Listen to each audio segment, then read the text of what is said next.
அப்படியே நம்ம சொந்த ஊரான ஊர்ல போயிட்டு அப்படி குளிச்சு நம்மால் தானா 18+ புக் எதுவும் படிக்கிறானா பெரிய பேகை பார்த்துட்டு நினைக்க போறாங்க நான் எப்படியும் ஒரு மாசம் இங்க டேரா போட போறேன்னு. Hi guys.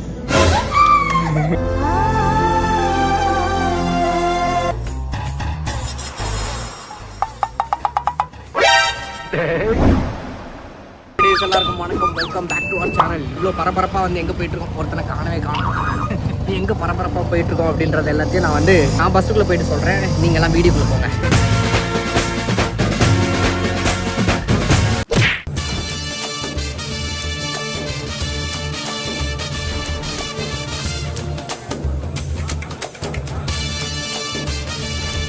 சீக்கிரமா டைம் ஆயிடுச்சு. வா பஸ் 4 வீலர் தான். டோல் கிராஸ் பண்ண காசு கேட்பாங்களா? நக்கல்யா அவனுக்கு. ஓகே, ஸோ ஃபைனலி ஒரு பெரிய போராட்டத்துக்கு அப்புறமா வந்து பஸ் ஏறியாச்சு. ஸோ என்ன அப்படின்னு பார்த்தீங்கன்னா, நான் வந்து ஊருக்கு போகிறேன், திருநெல்வேலிக்கு போகிறேன். என் தாயின் கோவிலை காக்க மறந்துட்ட பாவேடி கிளின்ற மாதிரி நான் ஊருக்கு போய் ரொம்ப நாள் ஆச்சு. அதுக்கு ரொம்ப மாதம் ஆயிடுச்சு. அதுக்கு நிறைய ரீசன்ஸ், நிறைய காரணங்கள்லாம் இருந்தது. பாப்பாவும் வந்து இப்போது அவள் அங்கேயே வந்து அவளோட ஸ்கூலிங் வந்து கண்டினியூ பண்ண ஸ்டார்ட் பண்ணிட்டா. சரி, ஓகே, போயிட்டு ஒரு 8 அவங்கள போய் பார்த்துட்டு வருவோம். ஏன்னா நம்ம அவங்கள பார்த்து ரொம்ப நாள் ஆச்சு. ஏன்னா நடுவில் வந்துட்டாங்க, பட் இருந்தாலும் நம்ம போய் பார்த்த மாதிரி வராதுன்னு சொல்லிட்டு போய் பார்த்துட்டு அப்படியே நம்ம சொந்த ஊரான ஊரில் போயிட்டு அப்படி குளித்து கும்மாளம் அடித்து அந்த மாதிரி இருக்கிற ஒரு அதுவே வந்து வேற மாதிரியான ஒரு இதுதான். ஓகே, இனவு உடைவேளைக்கு நாங்கள் வந்திருக்கோம். இனவு உடைவேளை அதுக்கு வந்தாச்சு. நீங்கள் நோட் பண்ணிங்கன்னா எனக்கு தெரியும், எனக்கு எப்போவுமே இந்த நிலா வந்து இருக்குது அப்படின்னா எனக்கு அது வந்து கேமராவில் ஃபிட் அந்த பேக்ரவுண்ட் வச்சுருக்கிறதுக்கு எனக்கு ரொம்ப பிடிக்கும். ஸோ அதனால தான் நான் வந்து என்னோட மனைவியை என் கூட வச்சுருக்கேன். அவாய்டபிள் கண்டென்ட் தான், இட்ஸ் ஓகே, பட் பரவாயில்ல அப்படின்னு சொல்லிட்டு சாப்பிட்டுட்டு போவோம். நான் வந்து இப்போ புதுசாக வந்து புக் ரீடிங் பழக்கத்தை வந்து நான் இப்போ கொண்டு வந்திருக்கேன். என்ன புதுசுன்னு எனக்கும் தெரியல. என்ன புதுசு அப்படின்றாங்க. புக்கே படிக்க மாட்டேன், வாஸ்தவமான பேச்சு. ஆனால் உட்காந்து லைட்டை போட்டு படிச்சுட்டு இருக்கேன். எனக்கு ஆச்சரியம். நம்மால் தானா 18+ புக் எதுவும் படிக்கிறானா நமக்கு தெரியாம இதை வச்சு வேற எதுவும் புக்கு படிக்கானா அப்படின்ற மாதிரி. நல்ல ஹேபிட் தான், நல்ல ஹேபிட். ஸோ புதுசாக ஒரு ஹேபிட்டை வந்து வளர்ப்போம் அப்படின்ற மாதிரி அதை வந்து பண்ணிட்டு இருக்கேன். என் கனவுல கூட நான் நினைச்சு பார்க்கல இந்த பஸ்ஸோட இந்த லைட் எல்லாம் போட்டு நான் வந்து புக் பிடிப்பேன் அப்படின்றது. அது வந்து என்னன்னா, நம்மளோட லைட் வந்து ஒர்க் ஆகல. அவரை கூப்பிட்டு எனக்கு இந்த லைட் போடுங்க, நான் வந்து புக் படிக்கணும் அப்படின்னு சொல்லிட்டு அவர் கூப்பிட்டு லைட் போட்டு படிச்சுட்டு இருந்தேன். இது டூ மச். அது மட்டும் இல்லாம அந்த டைம் கூட வேஸ்ட் பண்ணக்கூடாதுன்னு சொல்லிட்டு அப்படியே கையை வெளியே நீட்டி அப்படியே அந்த நடுவில் அந்த பாத்வேல லைட் இருக்குல்ல, அந்த லைட் வெளிச்சத்துல தான் நான் படிச்சிருக்கேன்.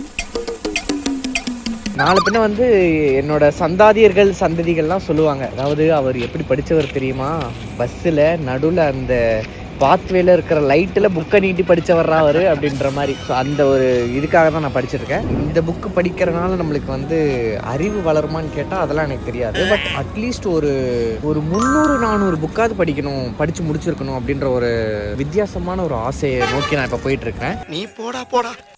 The next morning. நல்ல ஒரு தூக்கம். ரீச் ஆயாச்சு ஊருக்கு. இன்னொரு 5 minutes போயிடுவோம். எனக்கு கனவுல தான் வந்து பாப்பா அப்படியே ஜாலியாகிற மாதிரி கனவுலாம் வந்துச்சு தெரியுமா. ஸோ பார்ப்போம்.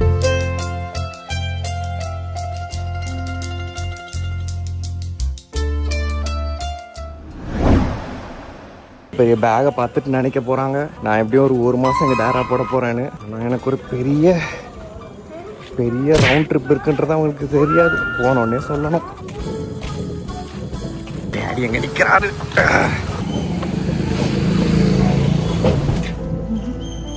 Hi guys.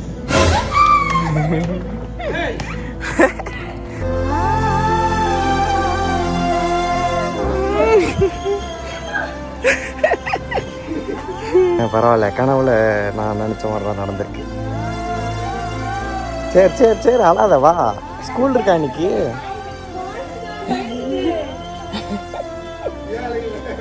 சரி வா இன்னைக்கு ஸ்கூலா உனக்கு? வாங்க வைஸ் கேப்டன், வாங்க.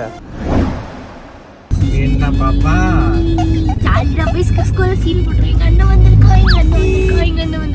கனவுலாம் வந்து திரும்ப நீ அம்மா வந்துட்டு ஆக்சுவலா என்னன்னா நீ மட்டும் ஃபீல் பண்ற, அம்மா கண்டுக்காத மாதிரி இருந்தது. வண்டியா இப்ப என்ன அப்படின்ற மாதிரி இருந்தது. ஃபீல் பண்ற அந்த மாதிரி இருந்தது. ஜாலி தான். எனக்கு ஷாக்கு. அவ்வளவுதான், ஒரு கஷ்டம், அவ்வளவுதான். உட்காந்து போடுறது கண்ணீர் மட்டும்தான் வருது, வார்த்தை ஒண்ணுமே வரல. கொஞ்ச நேரத்துக்கு அப்படியே ஃப்ரீஸ் ஆகி தான் உட்காந்து. எல்லா அம்மாவும் இப்படிதான் என்னன்னு தெரியல.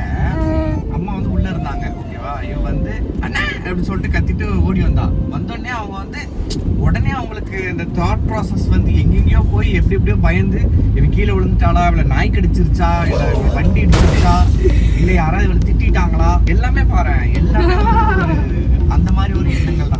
நிறைய அம்மாக்களுக்கு இது ஒரு பிரச்சனையா இருக்குன்னு தான் நினைக்கிறேன். எல்லாரும் நம்ம வந்து பொறுமையா அப்படின்னு கூப்பிடுவோம்.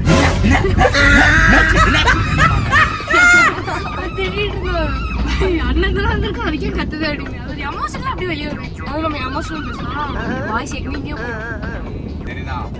அப்புறம் எப்படி போகுது படிப்புலாம்? அதை வேற ஞாபகப்படுத்திட்டீங்க. நிறைய பேர் வந்து உன்னை மிஸ் பண்றாங்க.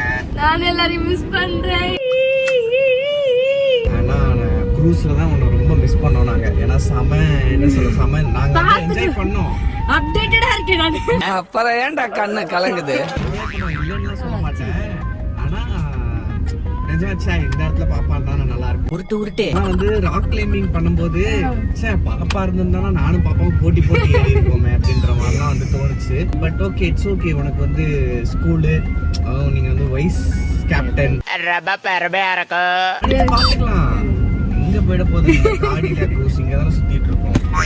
சரி, ஸ்வேதா தான் வந்துட்டு நான் அண்ணிட்ட பேசினேன். அண்ணியும் சொன்னாங்க எல்லாம் மெசேஜ் வரலாம். எங்களோட பிளானே வந்து உன்னோட பர்த்டேக்கு தான் நாங்க ஃபுல் செட்டப் பண்ணது. உன் பர்த்டேக்கு நாங்க என்ஜாய் பண்ணோம். நீ சந்தோஷமா, நான் சந்தோஷமா. அடங்கப்பா. சரி ரைட்டு, என்ன சொல்லு. ஊருக்கு வந்ததுல எனக்கும் ஒரு ஜாலி தான், எனக்கும் சந்தோஷம். பெங்களூர் போக வேண்டிய நானு சரி ஒரு லைட்டா ஒரு சுத்துவோமே அப்படின்னு சொல்லிட்டு. ஐயோ, நடக்கிறது, ஓடுறது, தாவுறது, குதிக்கிறது. கலக்கிட்டியே. இருக்கு ஒரு வேட்டை ஆரம்பமாயிடுச்சுடோ. ஊர் கதை போயிட்டு இருக்கு. இங்க வந்தா இதான் கதை நடக்கும். நல்ல ஊர் கதை ஜாலியா கேட்டுட்டு இருக்கலாம். சரிதான். இப்படிதான் எங்களுக்கு பொழுது போகுது. நாங்கள் டிவிலாம் கூட பார்க்க மாட்டோம், இதை தான் பார்ப்போம். ஓகே, ஸோ இப்போ வந்து பாப்பாவை ஜாலியாக சர்ப்ரைஸ் பண்ணியாச்சு. பின்னாடி நான் வந்து முடி வளர்த்துட்டு இருக்கேன், உங்களுக்கு காட்டுறேன் எப்படி இருக்கு. என்னது இது கோழி மாதிரி அப்படியே இப்படி நடக்கவா எல்லாத்துக்கிட்டையும்? ஹாய் நான் தான் ராம்பாலாஜி. ஆமாம் அப்படின்னு நான் சொல்ல முடியும். அதான் பாப்பாவை சர்ப்ரைஸ் பண்ணியாச்சு. காலையில் வந்து அம்மாவுமே ஜாலியாகிட்டாங்க. ஆனால் அம்மா வந்து இவளுக்கு அடிபட்டுருச்சோ, நாய்க்கு அடிபட்டுருச்சோன்னு சொல்லிட்டு. ஸோ இப்போ வந்து திடீர்னு அம்மாவோட ஃபோனை பார்க்கும்போது ரொம்ப கவலைக்கிடத்தில் இருக்குது. எந்த மாதிரி அப்படின்றத நான் காட்டுறேன். அதாவது என்னென்னா எப்படி இருக்குது சாம்பிளுக்கு நான் பார்த்தேன். மோசமாக இருக்கலாம். இப்படி ஐயோ, இந்த மாதிரி ஒரு கன்றாவியான ஃபோனை நான் வந்து என் வாழ்க்கையில் பார்த்ததில்ல. கவர் பிடிக்கிறதுக்கே வரும். நீங்கள் டார்ச் லைட்லாம் அடிக்க வேண்டாம். ஃபோனை ஆன் பண்ணிவிட்டு இப்படி திறந்தீங்கன்னா போதும், ரூமுக்கே வெளிச்சம் வந்துடும்.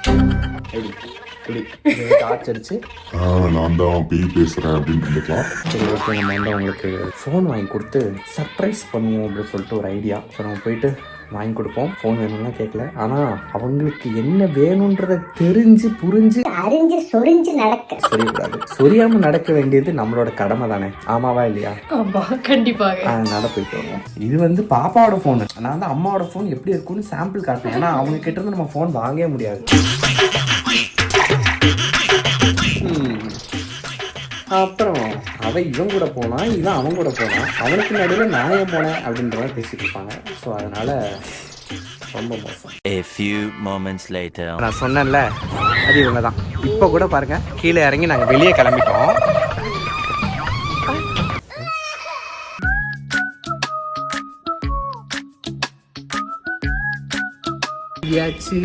வாங்கியாச்சு.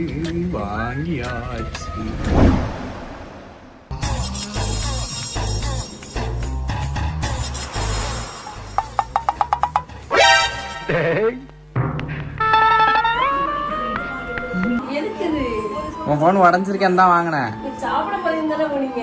நாங்கள் சாப்பிட தான் போல, இது வாங்க தான் போனோம். எதுக்குமா வேஸ்ட்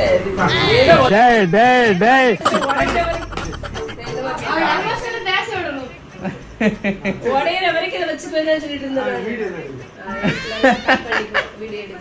கொழுப்பு உன் ஃபோனு வந்து கொஞ்சம் பெண்டா இருக்குல்ல, அது சரி பண்ணி இந்த பிள்ளைகிட்ட கொடுத்துருவோம். இவன் ஃபோன் வந்து அதுக்கு மேல இருக்கு. ஆக்ஸ்போர்ட் டிக்ஷனரி தோத்துரும்.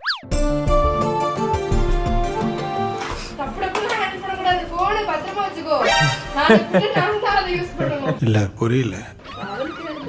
இல்ல இல்ல உனக்கு தான் நான் யூஸ் பண்ண போறதட்டமா நான் தான் அப்படின்றான். என்ன பாப்பா? இல்ல நான் எப்படியும் அடுத்த போன் அந்த போன் என்கிட்ட வரும்ல. ஆமா ஆமா. அப்ப ஒழுங்கா வச்சிருக்கணும்ல. ஏற்கனவே இருந்த போன்ல கேமரா போட்டு தேய்ச்சாச்சு. இந்த கேமரா மட்டும் குவாலிட்டி பத்திரமா பாத்துக்கோ. ரொம்ப பெருசா. கதைய கேஸ் இருக்கு, நீ இந்த கேஸ் எடுத்து வைக்கிற. அந்த கேஸ் சேராதுமா அதுக்கு. சேராதுமா, சின்ன ஓ அப்படி. சரி சரி சரி, நீ தெளிவாதாமா இருக்க. நாங்க தான் குழம்பிட்டோம்.